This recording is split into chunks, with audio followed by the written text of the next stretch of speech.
Selamat pagi Bapak Ibu dan Saudara yang dikasihi Tuhan Yesus. Shalom. Hari ini saya mau bicara soal perang, eskalasi geopolitik dunia dan akhir zaman.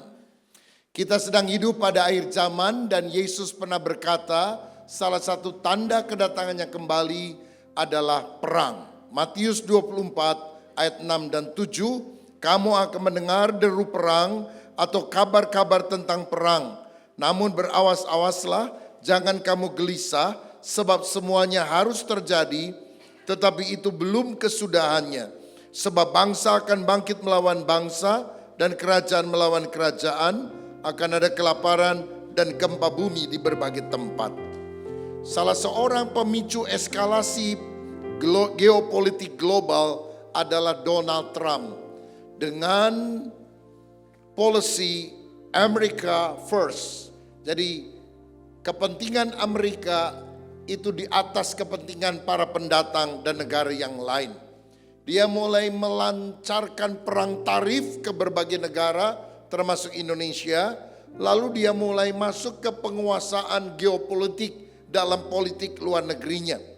Misalnya awal Januari dia menangkap Presiden Venezuela Nicolas Maduro dan membawanya ke Amerika Serikat dengan dalih dia adalah pemimpin kartel narkoba terbesar di Venezuela. Dilakukan lagi beberapa hari lalu di Meksiko karena pemimpin kartel narkoba terbesar di Meksiko yaitu El Menco mati. Dan saya yakin ada keterlibatan Amerika di dalamnya. Venezuela ini lebih unik karena ternyata dia punya cadangan minyak terbesar di dunia. Lebih besar dari Arab Saudi, lebih besar dari Iran. Dan Amerika tidak mau tergantung ke Timur Tengah karena bahaya. Karena Timur Tengah akan memusuhi. Maka dia ingin menguasai Venezuela. Dan Venezuela juga merupakan pangkalan militer bayangan Rusia dan Iran. Dan dipengaruhi oleh ekonomi China. Dan Venezuela itu kan di daerah Amerika Latin, dekat dengan Amerika Serikat. Maka Amerika mau mengamankan backyard atau halaman belakangnya supaya tidak diserang oleh proksi daripada Rusia yang dekat dengan Amerika, dalam hari ini Venezuela. Hal lain dalam geopolitik yang coba dikuasai oleh Amerika adalah terusan Panama. Amerika mau membendung investasi China yang sangat besar di Panama agar logistik, ekonomi dan militer tidak lagi dipengaruhi oleh China tapi di bawah kendali Amerika. Kalau saudara lihat gambar ini, kalau kapal mau berangkat dari Amerika ke bagian sebelah dari barat ke timur, maka seharusnya mereka terus ke bawah lewat Amerika Latin. Penuh dengan gelombang, beda 20 hari lebih lama, bahan bakar lebih banyak. Tapi kalau lewat rute Panama itu bisa memotong setengah perjalanan. Bedanya kira-kira kalau kilometer 15.000 kilometer. Maka terusan Panama ini sebulan kira-kira 1.000 kapal lewat terusan kecil itu, bayarnya besar sekali. Nah ini tidak mau lagi dikuasai oleh Cina tapi mau diakuisisi atau dipengaruhi oleh Amerika. Yang berikutnya adalah Greenland. Saudara-saudara, Greenland itu jalur Arktik di sebelah utara. Dan ternyata walaupun penduduk Greenland sekarang ini baru puluhan ribu orang, belum terlalu banyak, semuanya salju. Tapi karena salju mulai mencair, pemanasan global, ternyata mereka mendeteksi di bawah tanah itu ada 90% mineral yang jarang ditemukan di tempat lain, yang sangat berguna untuk teknologi masa depan, terutama untuk chip, persenjataan, dan sebagainya. Dan Amerika tidak mau ini dikuasai oleh China secara ekonomi. Ingin direbut oleh Amerika sekaligus memantau pergerakan kapal selam nuklir Rusia di kutub utara. Dan ini akan meningkatkan ketegangan politik dunia karena Yehezkiel 38 ayat 6 berkata bahwa negara dari utara sekali akan menyerang Israel. Jadi rupanya dalam percaturan dunia semua sudah disetting seperti itu. Coba lihat gambar Greenland tadi. Ini Amerika Serikat, di atasnya Kanada. Makanya Donald Trump juga pernah bilang dia mau menguasai Kanada, bukan? Karena setelah Kanada, Greenland sekarang dalam penguasaan Denmark. Di atasnya atau di utara itu Rusia. Jadi Rusia kalau naik kapal, terbangkan pesawat ke arah Amerika, pasti harus melalui jalur ini, saudara-saudara. Makanya dia mau kuasai Kanada, kuasai Greenland. Supaya akhirnya mengamankan perjalanan militer daripada negara musuhnya Rusia supaya bisa dipantau oleh Amerika. Tetapi gerakan Amerika ini ditentang oleh poros yang kuat. Dua negara utama yang menentang adalah China dan Rusia. China itu kuat dalam dana dan dia memberikan bantuan-bantuan atau lebih tepatnya pinjaman-pinjaman ke berbagai negara termasuk Afrika. Kalau nggak bisa bayar ada negosiasi dalam perdagangan atau mereka minta kompensasi misalnya pulau atau daerah untuk dibangunkan, dikuasai dan sebagainya. Sedangkan Rusia itu kuat energi dan nuklirnya. Nah Rusia ini punya proksi negara rekanan yaitu adalah Iran. Karena ternyata Iran adalah pemasok drone terbesar untuk Rusia. Jadi drone-nya Rusia itu mayoritas diproduksi oleh Iran. Dan kenapa Amerika beberapa waktu terakhir ini berusaha betul menekan Iran? Karena Iran hampir berhasil membuat rudal berhulu nuklir dari pengayaan uranium. Kalau ini berhasil, nanti yang ditembakkan ke Israel dan negara yang lain, itu bukan cuma rudal sekarang. Tapi ini rudalnya udah nuklir dan daya hancurnya luar biasa. Makanya Amerika dan Israel sekutunya berusaha menggagalkan hal tersebut. Tahun 2024, Iran memulai peperangan. Jadi Iran gak kasih tahu, tiba-tiba dia nyerang Israel. 2024, April. Tapi kemudian Israel membalas dan kali ini Israel yang memulainya. Karena apa? Lanjutan daripada perang tahun lalu karena mereka melihat kalau dibiarkan makin bahaya. Nuklirnya jadi bisa rusak ini Israel. Nah, dan ternyata Iran membalas serangan Israel bukan hanya menyerang Israel tetapi menyerang 6 negara Arab yang punya kedutaan besar Amerika dan dianggap sebagai pro Amerika Serikat dan terutama kalau ada tempat persenjataan di sana maka mereka berusaha menyerang Amerika Serikat dan 6 negara itu adalah Uni Emirat Arab, ibu kotanya Abu Dhabi, salah satu kota yang sangat terkenal adalah Dubai, lalu Bahrain, Qatar, Doha, Kuwait, Jordania, dan yang mengherankan Arab Saudi dia serang juga, saudara sekalian. Jadi ini juga mengherankan, karena apa? Karena Iran itu dianggap akan dibantu oleh negara-negara Arab melawan Israel. Tapi ternyata sekarang negara Iran menyerang negara-negara Arab. Negara Arabnya ngamuk, saudara-saudara, kepada Iran. Jadi ini seperti zaman perjanjian lama ya.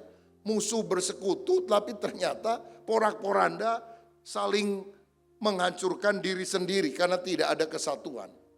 Sekarang saya mau bacakan Yeremia 49 yang adalah catatan Alkitab nubuatan apa yang akan terjadi di Iran. Dan saya yakin itu digenapi hari-hari ini. Tolong bagian media kalau bisa munculkan ayatnya. Yeremia 49 ayat 35. Saya akan baca pelan-pelan dan jelaskan. Beginilah firman Tuhan semesta alam, sesungguhnya aku akan mematahkan busur Elam, yakni inti kekuatannya. Siapa itu Elam? Elam adalah nama kerajaan dulu yang ada di Iran. Iran itu dulu namanya Persia. Tapi sebelum nama Persia namanya Elam. Jadi Elam, Persia, Iran sama, hanya ganti nama. Dulu Batavia, sekarang Jakarta. Dulu Nusantara, sekarang Indonesia. Kira-kira seperti itu, saudara. Jadi posisinya tetap di sana, cuma ganti nama. Ayat 35, beginilah firman Tuhan semesta alam, sesungguhnya aku akan mematahkan busur Elam, yakni inti kekuatannya. Apa inti kekuatan Iran? Busur. Ini senjata yang bisa ditembakkan jarak jauh. Yeremia mungkin dalam penglihatan melihat ada busur.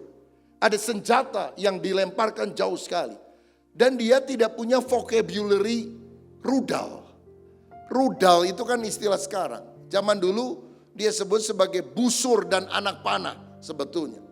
Tetapi aku akan mematahkan busur Elam, yakni inti kekuatannya. Berarti persenjataan yang sedang disiapkan Iran gagal. Kalau menurut ayat ini. Ayat berikutnya 36. Aku akan mendatangkan atas Elam keempat angin dari keempat penjuru langit dan akan menyerahkan mereka ke segala mata angin ini. Sehingga tidak ada bangsa yang tidak kedatangan orang-orang yang berserakan dari Elam. Jadi karena peperangan, bangsa Elam, Persia, Iran akan tersebar ke seluruh dunia. Ini bukan hanya perang beberapa hari ini, tapi sudah mulai terjadi sejak tahun-tahun yang lampau. 37. Aku akan membuat Elam terkejut di depan para musuhnya dan di depan orang-orang yang berusaha mencabut nyawanya. Aku akan mendatangkan atasnya malapetaka, yakni murkaku yang menyala-nyala. Demikianlah firman Tuhan. Tuhan tidak membenci seluruh manusia yang ada di Iran, tapi penguasa jahat yang menentang Tuhan dan umatnya itu yang dibinasakan oleh Tuhan. Aku akan menyuruh pedang mengejar mereka sampai mereka kuhabiskan. Jadi kekuatan-kekuatan yang menyerang umat Tuhan, yang melawan Tuhan, itu akan dihabiskan oleh pedang. Artinya ada peperangan yang akan menghabiskan atau mengalahkan mereka. 38. Aku akan menaruh tahtaku di Elam, dan aku akan membinasakan dari sana raja dan para pemuka. Demikianlah firman Tuhan. Saudara tahu rezim Ali Khamenei dari terusannya Ayatullah Khomeini, dulu kan Shah Reza Pahlavi, ya kerajaan diganti oleh para mullah, khalifah, dan sangat keras sekali menentang sesuatu yang berbau barat, sesuatu yang berkaitan dengan kekristenan dan sebagainya. Tapi menurut ayat ini, pemimpinnya, pemukanya, aku akan binasakan. Ini sudah dicatat di Alkitab ribuan tahun yang lalu, saudara.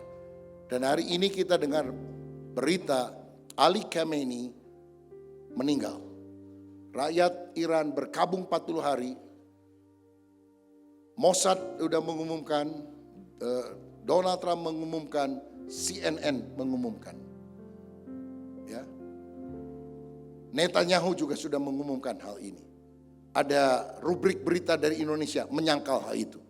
Karena Indonesia memang aneh sendiri kadang. Ya. Nah, tapi ini sudah ada di Alkitab, saudara. Lihat ayat 39. Tetapi di kemudian hari aku akan memulihkan keadaan Elam. Demikianlah firman Tuhan. Ayat 38a tadi berkata, aku akan mendirikan tahtaku, tahta Tuhan di Elam. Aku akan memulihkan Elam. Saya percaya setelah pergantian rezim ini, revival besar akan terjadi di Iran. Iran akan datang kepada Tuhan. Mereka akan menyembah Yesus sebagai raja di atas segala raja. Tahta Tuhan akan ada di sana. Pujian penyembahan akan berkumandang ke Iran. Siap-siap tim pujian penyembahan berangkat ke sana, ke Teheran dan sebelahnya. Karena Tuhan akan melawat Iran. Alkitab itu dahsyat. Saudara pikir ini baca Alkitab, apalagi bagian Yeremia, aduh ini obat ngantuk nih, kalau nggak bisa tidur. Kalau Roh Kudus menyingkapkan, Waduh, apa yang dikatakan itu terungkap semuanya, saudara-saudara. Dan saudara perhatikan, penyerangan itu terjadi pada Minggu Purim. Saya mau jelaskan sedikit. Bahwa Persia, dulu namanya Elam, dulu namanya Iran, dulu namanya Persia, dulu namanya Elam, itu pernah hidup tokoh Alkitab terkenal, namanya Ratu Ester. Ingat saudara, dia tinggal di Puri Susan, istri dari Ahasiweros. Itu lokasinya Persia, Iran. Lalu Daniel, ya, ke Babel, Irak dikalahkan oleh Persia, Iran, dia ada di sana. Bahkan makam Nabi Daniel yang pernah masuk gua singa itu ada di Iran sampai hari ini. Bukan di Yerusalem, di Iran. Saudara tahu, pernah ada orang Iran datang menyembah Yesus, memberikan persembahan emas kemenyan mur. Siapa mereka? Orang Majus. Dari pakaian yang digunakan, yang masih tertera di tembok gereja di Bethlehem, itu orang-orang dari Iran. Karena baju daerah, seperti orang Batak, baju daerahnya mau pergi kemana, kalau pakai baju gitu ketahuan kan. Jadi mengapa gereja di Bethlehem itu pernah mau dihabiskan oleh tentara Islam. Tapi begitu tentara lihat baju itu, dia bilang jangan. Karena ini rupanya ada leluhur kita yang pernah datang ke sini. Itu orang-orang Majus. Nah saudara-saudara, lalu peristiwa Purim itu apa? Pada zaman Ester, pernah ada Perdana Menteri jahat namanya Haman. Ingin membantai semua orang Yahudi di sana. Tapi kemudian ketahuan oleh Mordechai, pamannya Ester, kasih tahu ke Ester. Ester puasa 3 hari menghadap raja, minta perlindungan. Ada orang mau bunuh saya. Siapa? Kurang ajar bener. Ini Haman. Bahkan bukan hanya saya, seluruh rakyatku, seluruh orang Israel akan dibinasakan. Maka akhirnya dibunuh itu Haman dan seluruh anak buahnya digantung. Karena dia orang Amalek yang musuh bebuyutannya Israel. Dan hari kemenangan itu disebut hari raya Purim. Dari kata pur atau membuang undi. Karena sebetulnya mereka membuang undi untuk menentukan hari pembinasaan Israel. Sekarang musuhnya dibinasakan pada hari itu. Dan saudara tahu, hari raya Purim masih dirayakan sampai hari ini. Orang-orang muda kalau di sana, kalau hari raya Purim, saya berapa kali ke Israel dan lihat mereka pakai aksesoris macam-macam, saudara ya. Pokoknya kayak ada festival begitu, merayakan hari raya Purim. Kapan hari raya Purimnya dirayakan? Besok, tanggal 2 Maret. Jadi penyerangan Israel sudah di dalam perencanaan, dalam minggu Purim. Biasanya mereka merayakan 7 hari, hari puncak pamungkasnya besok. Jadi diserang hari-hari ini. Karena mereka hubungkan dengan sejarah di dalam kitab Ester, bahwa orang Yahudi dikepung mau dibunuh, tapi Yahweh yang memberikan perlindungan. Ini mirip dengan sekarang, saudara-saudara. Luar biasa. Jadi orang-orang Israel kalau mau perang dia buka kitab Torah, dia minta petunjuk Nabi. Dan mereka seringkali menggunakan hari-hari raya Yahudi sebagai waktu-waktu yang spesifik untuk melakukan perkara-perkara yang besar. Nah, jadi kita sebagai orang Kristen mesti tahu nih, bahwa apa yang ada di politik dunia itu sebetulnya sudah dicatat di Alkitab. Saya bukan orang politik, saya hamba Tuhan. Tapi saya bisa melihat paparan Alkitab jauh lebih bisa dipercaya daripada komentator politik manapun yang paling hebat di dunia. Karena Tuhan mengetahui segala-galanya.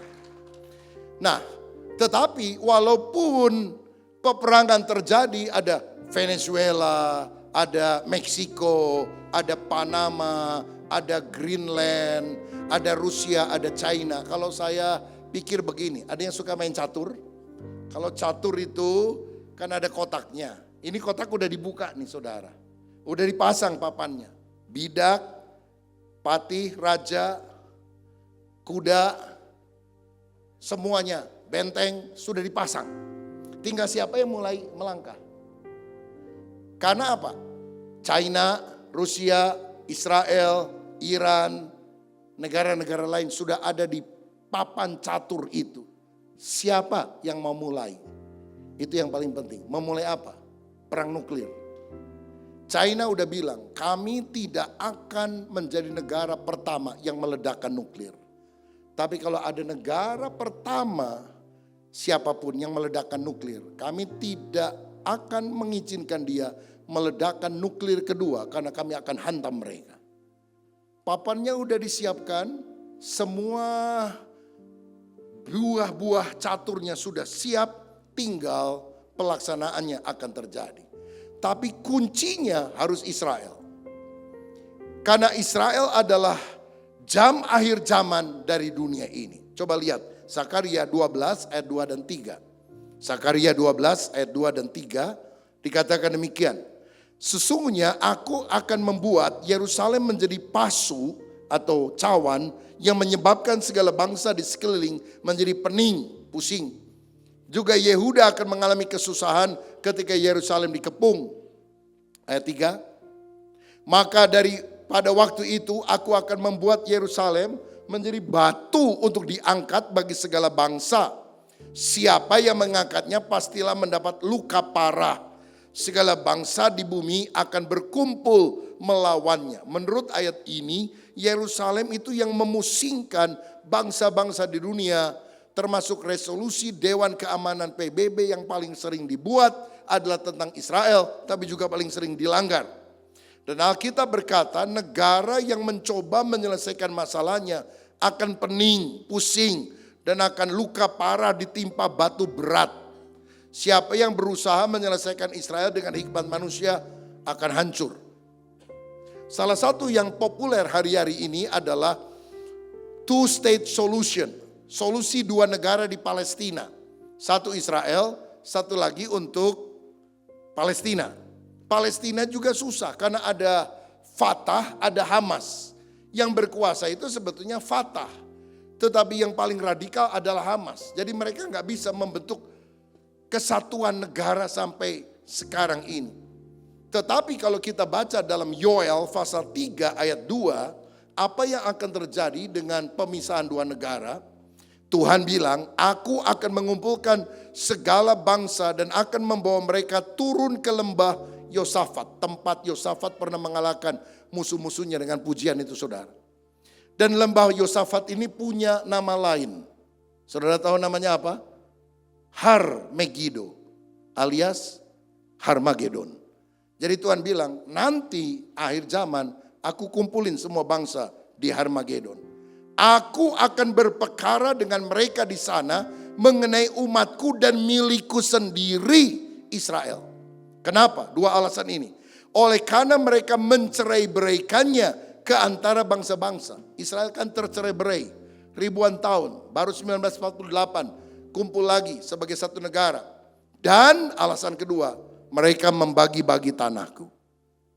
Kamu mau bagi two-state solution atau apapun, itu milikku, kamu yang membagi, aku akan menghakimi di Harmagedon. Apa enggak takut saudara sekalian? Kalau solusi manusia termasuk saya, two state solution itu pemikiran yang bagus. Tapi waktu kita baca Alkitab, makanya saya bilang, pemahaman akan firman melampaui para pakar komunikasi, para pakar strategi peperangan, para pakar politik manapun. Karena ini langsung menentang Tuhan. Dan Tuhan bilang, aku akan hadapi kamu di Harmagedon. Aku akan hancurkan kamu. Apa enggak ngeri ini saudara sekalian? Kalau sudah begini urusannya. Nah, Amerika Serikat selama ini pro kepada Israel. Salah satu yang mereka lakukan adalah melakukan perjanjian damai antara Israel dan bangsa-bangsa Arab yang disebut sebagai Abraham Accord. Ya, perjanjian Abraham. Karena apa? Mereka bilang Yahudi, Kristen, Islam itu kan asalnya sama. Bapaknya, Bapak Abraham. Bapak Abraham mempunyai banyak sekali anak-anak Yahudi, Kristen, Islam. Udahlah jangan berantem. Maka Donald Trump berusaha mendamaikan tokoh utama menantunya Jared Kushner. Yang berusaha mendamaikan Bahrain, Uni Emirat Arab sudah mulai damai, saudara. Ya, Jordania damai dengan Israel. Nggak mau ikutan perang sama Israel. Karena mereka juga ngitung sama Israel bisa babak belur nih. Persenjataannya luar biasa, saudara sekalian. Indonesia memang nggak ada hubungan diplomatik, tapi saya sudah dengar langsung banyak senjata-senjata itu buatan Israel yang ada di sini, saudara-saudara. Ya, dan ini yang sedang terjadi bahwa Indonesia pun, saudara mungkin pernah lihat di sosial media, berusaha ditarik oleh Donald Trump masuk ke Abraham Accord. Karena Indonesia walaupun jauh dari Timur Tengah adalah negara dengan penduduk terbesar di dunia yang beragama Islam. Makanya waktu perjanjian damai antara Hamas dan Israel, semua yang diundangkan negara tetangga. Ngapain Pak Prabowo datang ke sana? Jauh-jauh amat. Karena masalah Abraham Accords ini, saudara-saudara. Tetapi perjanjian ini hanyalah sementara. Karena Alkitab sudah menubuatkan 1 Tesalonika 5 ayat 3. Apabila mereka mengatakan semuanya damai dan aman, maka tiba-tiba mereka ditimpa oleh kebinasaan seperti seorang perempuan yang hamil ditimpa oleh sakit bersalin, mereka pasti tidak akan luput. Indonesia sudah sepakat masuk apa? Peace Forum, forum perdamaian, bayar 17 triliun. Gak tahu uang dari mana itu ya. Israel diajak masuk, oke, asal gak bayar. Setuju, pinter juga ya. Memang orang Yahudi itu cerdas begitu saudara. Dia masuk tapi gak mau bayar. Indonesia masuk tapi harus bayar, begitu ya. Tetapi semuanya ini akan berantakan. Karena Alkitab bilang ketika semuanya bilang aman, mereka akan ditimpa oleh kebinasaan. Karena Israel adalah jarum jam akhir dari akhir zaman. Dan Lukas 21 ayat 20 dan 24 memberikan petunjuk kapan waktunya sudah dekat. Dikatakan apabila kamu melihat Yerusalem dikepung oleh tentara-tentara, ketahuilah bahwa keruntuhannya sudah dekat. Ayat 24. Dan mereka akan tewas oleh mata pedang dan dibawa sebagai tawanan ke segala bangsa. Dan Yerusalem akan diinjak-injak oleh bangsa-bangsa yang tidak mengenal Allah sampai genaplah zaman bangsa-bangsa itu.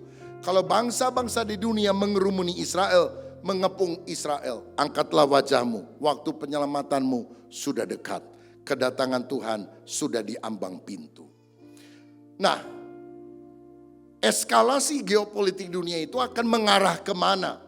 Alkitab memberikan nubuatan juga. Ujungnya sudah ketahuan.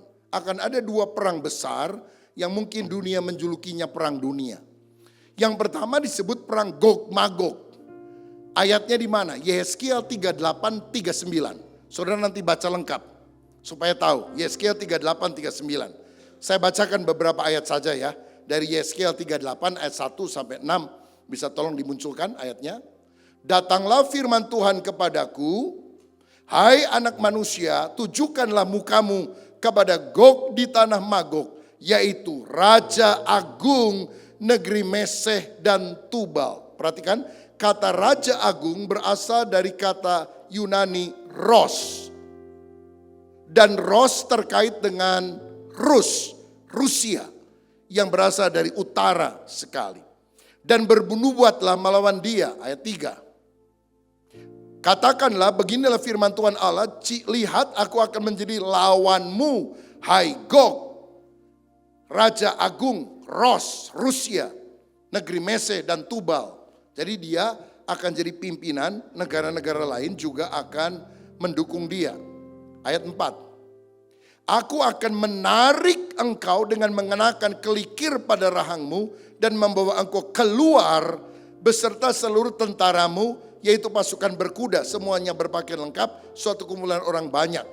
Perhatikan, dia semula tidak muncul keluar, tapi Tuhan akan mengenakan kelikir atau pengait besi gitu pada rahangnya dan membawa dia keluar beserta dengan tentaranya.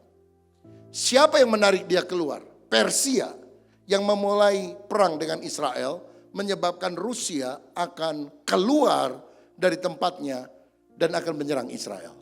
Ini setiap kata sampai istilah-istilah kelikir pada rahang, tali pengait dan sebagainya. Itu digenapkan kata demi kata dari firman Tuhan. Ini firman kalau diciptakan manusia mah nggak mungkin, saudara-saudara.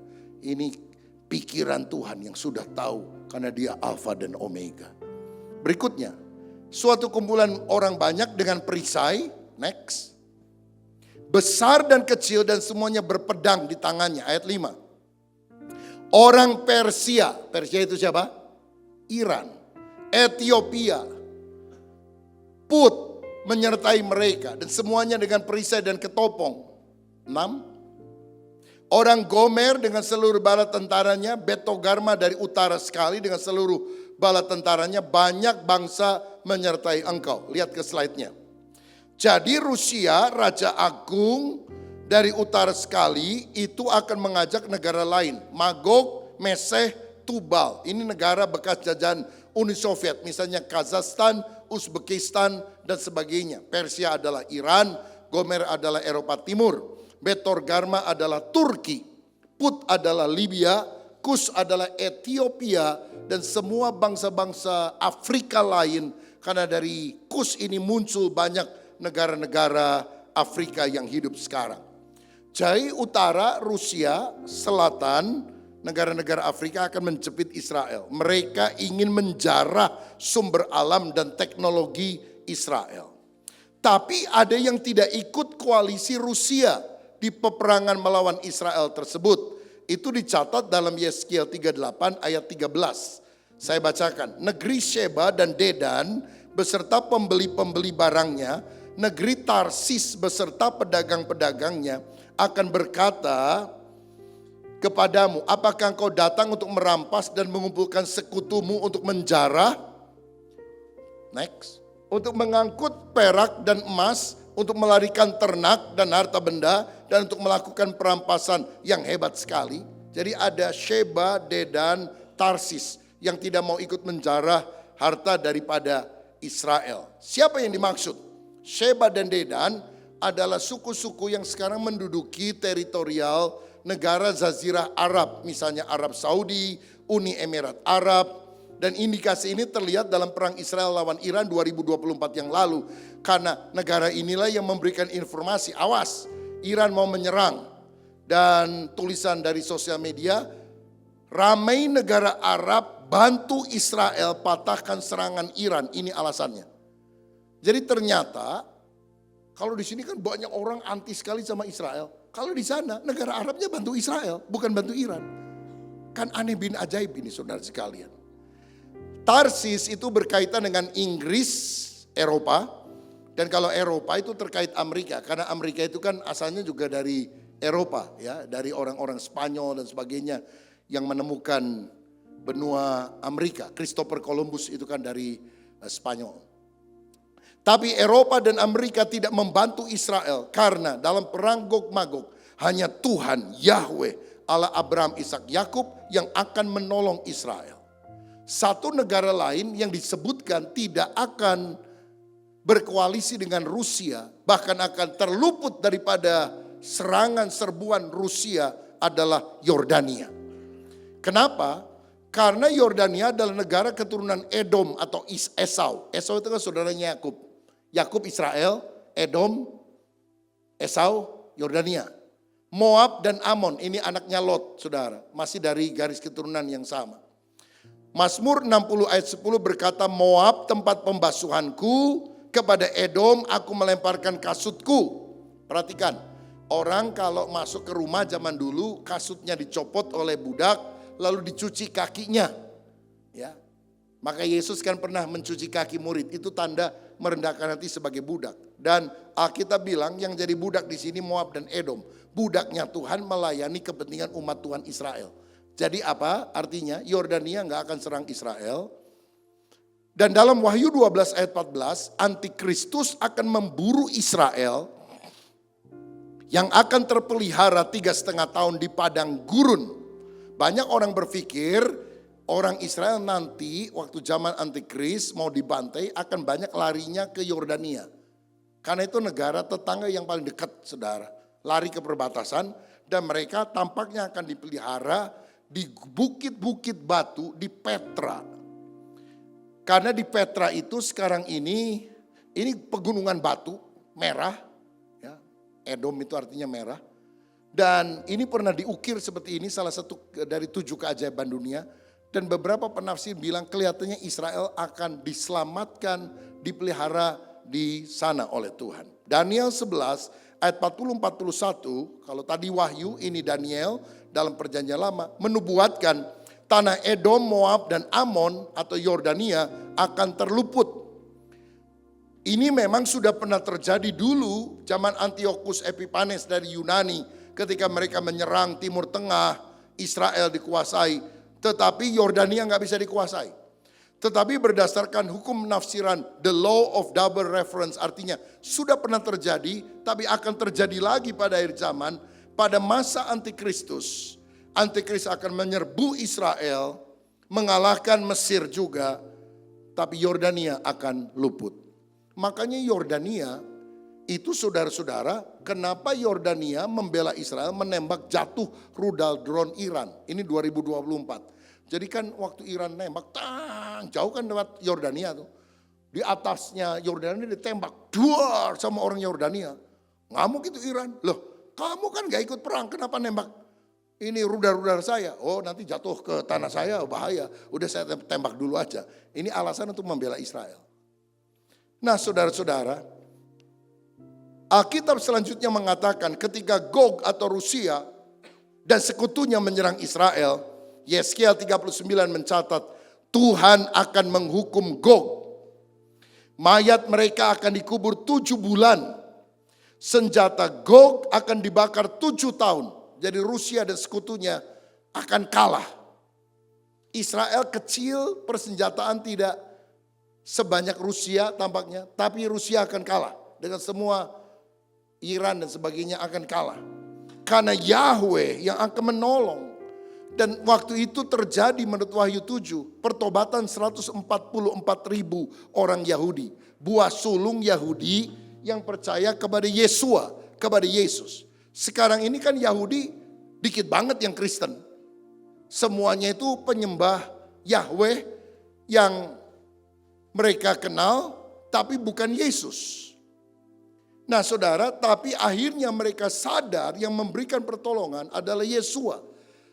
Mereka percaya akan ada remnant of Israel, sisa-sisa Israel yang bertobat. Israel akan diselamatkan. Penginjilan dilakukan oleh 144.000 orang ini kepada orang Yahudi dan kepada bangsa-bangsa. Dan tampaknya peristiwa Gog Magog ini terjadi sebelum masa kesusahan besar, sebelum si Antikris menguasai dunia, atau setidaknya mulai dari awal-awal pemerintahannya. Nah, karena setelah perang Gog dan Magog di mana mereka dihancurkan oleh Allah, akan ada satu perang lagi, perang terakhir. Namanya apa? Harmagedon. Alkitab mencatat bahwa sungai Efrat di Irak akan menjadi kering dan menjadi jalan bagi raja-raja dari timur ke Harmagedon. Saudara cek di Google, hari-hari ini sungai Efrat sudah mulai mengering. Dan banyak orang melakukan penambangan liar karena mereka pikir ada mineral yang berharga yang mereka bisa jual. Ini akan jadi jalan masuk untuk Raja Timur menyerang Israel. Dan ini akan diawali dengan pemerintahan Antikristus 7,5 tahun. 3,5 tahun pertama mulai agak lunak, 3,5 tahun berikutnya dia diminta disembah sebagai Allah, kalau tidak semua orang akan dibunuh. Dan Israel menurut Wahyu 9 ayat 16 akan diserang bangsa dari timur, tidak ditulis China. Tapi jumlahnya 200 juta. Persoalannya, kalau negara dari timur menyerang dengan membawa pasukan 200 juta, lalu Cina nggak ikutan, dan negara mana saudara-saudara? China terlibat, Korea Utara kelihatannya akan ikut serta. Karena Korea itu kan, Korea Utara kan CS sama Rusia. Korea Selatan CS-nya sama Amerika Serikat. Jadi Kim Jong-un bisa turun itu saudara. Jepang mungkin juga menyertai 200 juta. Bisa orang, kalau sekarang mungkin bisa ditambah drone sama robot-robot tentara, Terminator. Ya, bisa saja itu terjadi. Cina dan sekutunya. Indonesia gimana? Mestinya Indonesia kalau mempertahankan politik non-blok relatif lebih aman. Jadi mereka lagi durder, ada 15 grup Indonesia ada di Israel. Saya dengar hari-hari ini ada di bunker semuanya. Nggak bisa pulang karena penerbangan ditutup. Langit Israel dan beberapa negara tidak mengizinkan ada satu pesawat lewat. Aduh, kita berdoa buat mereka. Nggak enak lah kalau situasi begini, saudara sekalian. Indonesia gimana? Indonesia jangan mengutuk mestinya. Mengutuk siapapun. Indonesia serukan aja. Damai, jangan ribut, udah berhenti. Itu paling bagus lah untuk Indonesia. Kan Indonesia negara non-blok. Kenapa mesti kecam kiri kanan? Kan sudah sepakat non-blok. Ya. Dan Indonesia ini negara khusus. Bukan negara agama, bukan negara sekuler. Karena itu ada yang bilang Indonesia negara bukan-bukan. Nah saudara-saudara, tetapi ini semua akan berakhir ketika Kristus datang kembali. Maka antikristus akan dilemparkan ke neraka. Yesus datang ke bumi mendirikan kerajaan 1000 tahun damai, milenium. Dia akan mendarat di Bukit Zaitun dan akan menjadi raja seluruh bumi. Ibu kotanya Yerusalem yang sekarang di Palestina. Alkitab bilang setiap tahun seluruh bangsa mesti datang merayakan hari raya Pondok Daun, the Feast of Tabernacle, rata-rata September, Oktober. Kalau tidak datang kontingennya, tidak akan turun hujan dan akan ada tulah ditimpakan oleh Tuhan kepada bangsa itu. Ini akan terjadi di depan kita. Jadi yang belum pernah ke Israel, ke Yerusalem, tenang, tunggu aja kerajaan 1000 tahun ya. Jangan nanti aman, gak ada perang di sana, saudara. Jadi Palestina tidak akan pernah bisa damai siapapun yang memimpin. Kecuali Yesus datang menjadi raja di Palestina, baru keamanan akan terjadi di atas muka bumi ini. Ahli politik pasti tidak setuju, gak apa-apa, saya bukan politikus, saya hamba Tuhan, saya baca Alkitab, tapi saya lebih percaya Alkitab daripada semua karya politikus dunia manapun. Nah saudara, iblis pada zaman kerajaan 1000 tahun akan diikat di jurang maut 1000 tahun lamanya. Sehingga orang-orang kalau berdosa, dia berdosa bukan karena digoda oleh setan, tapi karena keinginan daging. Jadi begini, siapa yang boleh masuk kerajaan 1000 tahun adalah orang-orang percaya tentu saja yang sudah diubah, tapi juga yang pro kepada Israel dan tidak suka kepada antikris. Karena Matius 25 dikatakan akan ada pengadilan bangsa-bangsa di Armageddon, di lembah Yosafat. Lalu Tuhan akan memisahkan kambing dan domba. Kriterianya apa? Engkau yang memberikan pertolongan kepada saudaraku yang paling hina ini engkau telah melakukan bagiku. Itu ayat biasanya untuk pelayanan diakonia. Tapi ayat itu konteks awalnya adalah tentang akhir zaman. Jadi saudaraku yang paling hina adalah Israel pada masa kesusahan. Kalau kamu lawan dia, kamu jadi kambing. Kamu bela dia, kamu jadi domba. Indonesia akan jadi bangsa kambing atau domba ditentukan oleh sikap yang harus diambil dalam beberapa waktu ini. Makanya kita berdoa sungguh-sungguh. Jangan mengutuk supaya tidak dikutuk, memberkati supaya diberkati. Yang kambing gimana? Dibinasakan semuanya. Gak bisa masuk kerajaan 1000 tahun. Yang domba gimana? Boleh masuk kerajaan 1000 tahun. Nah, orang-orang yang masuk kerajaan 1000 tahun belum mengenakan tubuh kemuliaan, bukan orang percaya yang diangkat, itu kan masih bisa berdosa. Tapi dipakai Tuhan bilang, aku memerintah dengan tongkat besi, gada besi. Langsung kejahatan ditindas. Alkitab bilang, orang yang mati umur 100 tahun dianggap mati muda. Karena orang walaupun di kerajaan 1000 tahun belum hidup kekal, tapi umurnya panjang seperti umur zaman Adam 930 tahun. Zaman Metusalah, orang yang paling panjang umurnya setelah manusia jatuh dalam dosa. Berapa umurnya saudara tahu? 969. Ya. Metusalah, metunya salah aja sudah 969. Apalagi metunya benar gitu saudara ya. Nah jadi umur orang seperti umur pohon, panjang. Yang 100 tahun dianggap mati muda. Aduh kemarin tetangga saya meninggal, umur berapa? 105. Aduh muda banget ya. 105 nanti saudara. Itu di kerajaan 1000 tahun ini. Setelah kerajaan 1000 tahun, iblis akan dilepas sebentar dan menyesatkan bangsa-bangsa di dunia. Siapa mereka? orang yang boleh masuk kerajaan 1000 tahun, tapi tidak lahir baru. Mereka memang tidak pro kepada antikris, mereka mendukung Israel, tapi belum lahir baru. Belum sungguh-sungguh menerima Yesus. Digoda, murtad semuanya. Jadi saudara, bukan hanya lingkungan yang baik, tapi hati yang baru itu harus dimiliki. Kalau saudara ngumpulnya sama orang Kristen baik, cinta Tuhan dan sebagainya.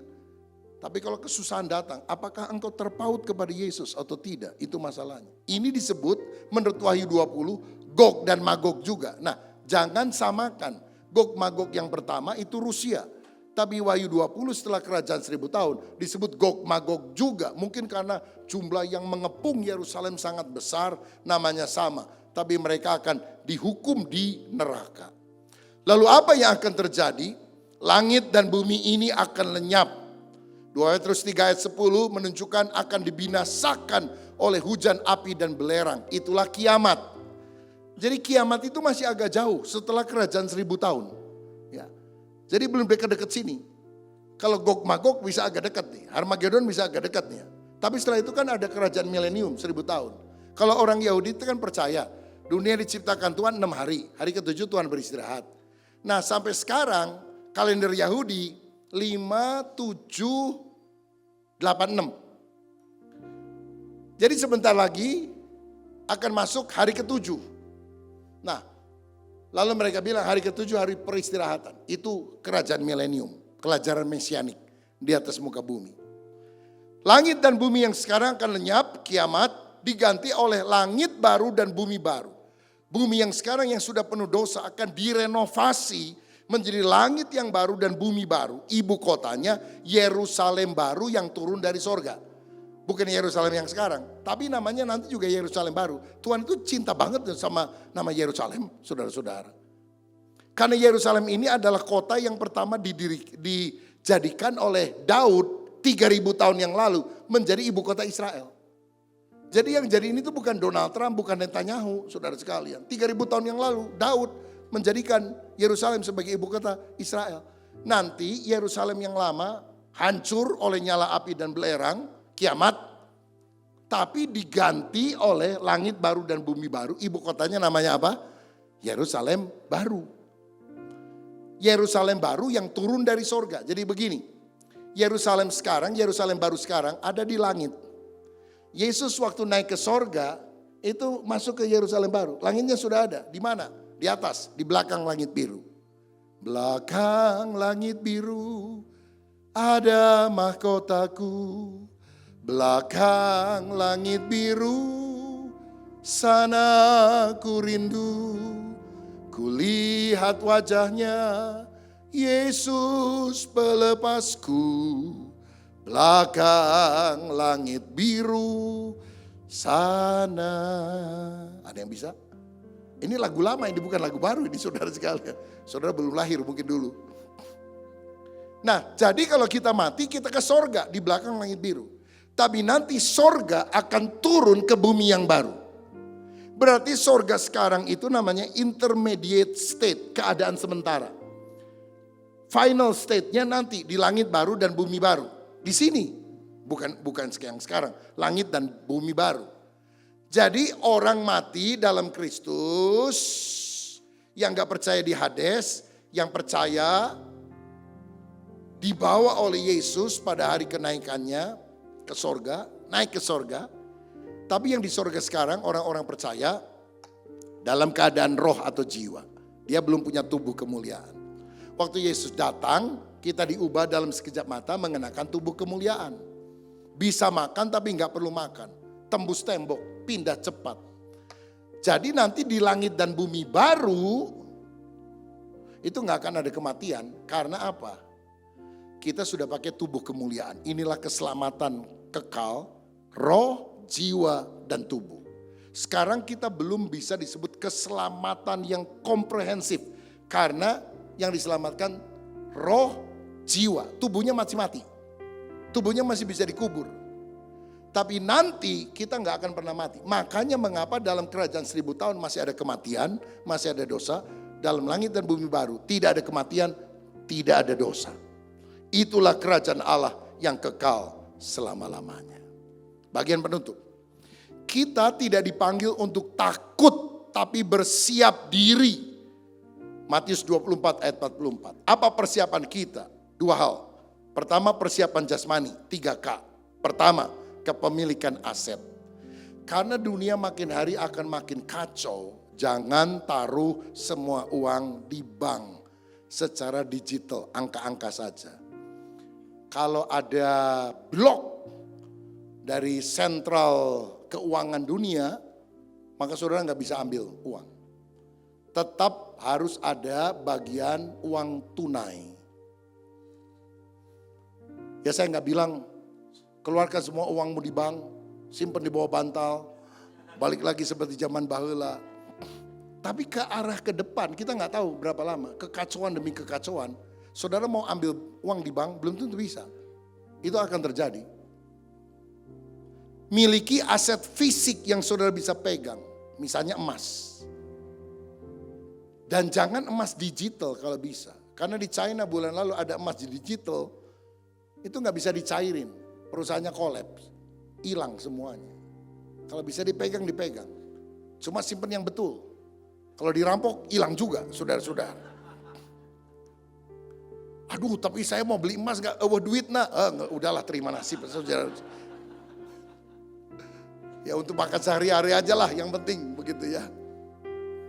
Dan juga miliki aset fisik atau alat tukar yang lebih bertahan dalam krisis. Rupiah kelihatannya akan makin merosot saudara. Yang agak kuat nih ya, kalau yang saya lihat hari-hari ini. Dolar Singapura, dolar Australia, dolar Amerika. Apa saudara harus tukar semua uangnya ke dolar? Enggak harus juga. Karena saudara kalau beli peyem sampai susah kalau pakai dolar, saudara sekalian. Mesti ada rupiah juga. Tapi anak-anak muda saya mau kasih tahu, jangan semuanya pakai kris, pakai QRIS itu ya, pakai transfer dan sebagainya. Karena apa? Tetap perlu ada uang fisik. Karena nanti akan masa sulit datang, barternya masih akan pakai itu. Karena sekarang anak-anak muda itu kemana-mana tuh nggak suka pakai uang fisik. Bawa paling banyak 20.000, itu juga setahun nggak habis-habis saudara sekalian. Semuanya pakai digital. Nah kita nggak tahu kapan. Saya bilang bukan besok, minggu depan. Tapi kita mesti ada awareness nih. Kita cinta Tuhan, tapi otaknya mesti cerdas, saudara sekalian. Jangan coba khotbah cuma haleluya, puji Tuhan, cinta Yesus. Benar, tapi kita juga harus membaca tanda zaman. Karena Yesus bilang, kamu bodoh tidak bisa baca tanda zaman. Ya jadi miliki aset fisik misalnya emas atau alat tukar yang bertahan dalam masa krisis yang kira-kira waktu fluktuatif tidak terlalu anjlok. Kedua, ketahanan pangan. Mulai belajar menanam bahan makanan di lahan terbatas, urban farming, misalnya tanam buah lah. Karena masa kelaparan bisa terjadi, minimal kita bisa makan. Saya masih bisa makan pepaya dan alpukat yang ditanam oleh ibu mertua saya yang sudah meninggal sekian tahun yang lalu. Karena dulu sebelum meninggal dia tanam, saudara-saudara. Masih berbuah-buah terus. Sekarang lagi panen alpukat, kemarin dibagi-bagi sama orang-orang, saudara-saudara. Ini akan penting. Ya, saudara punya emas, lapar, makan tuh emas. Kan gak bisa saudara sekalian. Maka harus ada juga bahan makanan. Tapi jangan takut. Begini loh, kan sekarang hati-hati pemadaman global. 7 hari bertahan. Wah, nanti makanan harus disiapkan. Jangan takut karena Tuhan tidak memanggil kita untuk takut, tapi bersiap siaga. Kalau di Eropa, plek mati listrik, habis semuanya. Gelap. Kalau udah gelap, nggak bisa ambil uang di bank, nggak bisa pakai internet, pesawat terbang nggak ada, semua yang pakai mobil listrik atau apapun listrik mati semuanya. Indonesia gardunya masih banyak, saudara-saudara. Jadi mati satu, yang lain gak mati. Haleluya. Indonesia agak ketinggalan. Ada bagusnya. Ya Tuhan bekerja untuk mendatangkan kebaikan. Dan kalau saudara takut, saudara meras mengambil seluruh uang di bank, mengambil seluruh barang-barang di swalayan. Apa enggak kiamat namanya? Makanya kita tidak boleh takut, apalagi rakus, saudara-saudara. Tapi kita perlu ada persiapan nih. Ya kalau di kita sih bukan karena takut dimademin listrik lah. Takut gempa sebetulnya. Karena Indonesia kan rawan bencana gempa. Jadi ada kesiapan-kesiapan. Lalu komunitas, bentuk komunitas orang percaya yang punya keahlian. Ada yang ngerti bidang medis, tahu logistik, ahli komunikasi, supaya nanti saling bantu. Karena kayak zaman dulu barter lagi dan sebagainya. Tapi masih, saya harap sih nggak terlalu dekat nih ya. Nggak tahu berapa tahun lah, yang minta masa anugerah Tuhan aja. Tapi setidaknya sudah pernah dengar khotbah nih saudara tentang hal ini. Nanti jangan ada yang tunjuk saya. Kenapa dulu nggak pernah ngomong? Pernah nih, tanggal sekian catat nih, 1 Maret. Terakhir, persiapan rohani. Kita harus membedakan roh di era AI dan deepfake. Kebenaran menjadi kabur, intim dengan Roh Kudus, doa, bedakan mana suara Tuhan dan mana penyesatan. Saudara hati-hati, dulu orang nipu orang ganti nomor, pakai nomor. Lalu sekarang nomor tambah foto. Sekarang suara dan gambar muncul. Saya ini nama dipakai untuk bantuan dana dari Australia katanya. Ya, di beberapa, saya kemarin lihat-lihat minta tolong ini bisa nggak dihapus nih. Kurang ajar nih orang-orang pakai nama saya, wajah saya. Foto-foto kan banyak di mana ditempelin begitu saudara. Telepon nomor sekian, setor sekian, nanti akan ada dana yang dikucurkan. Hilang semua duitnya.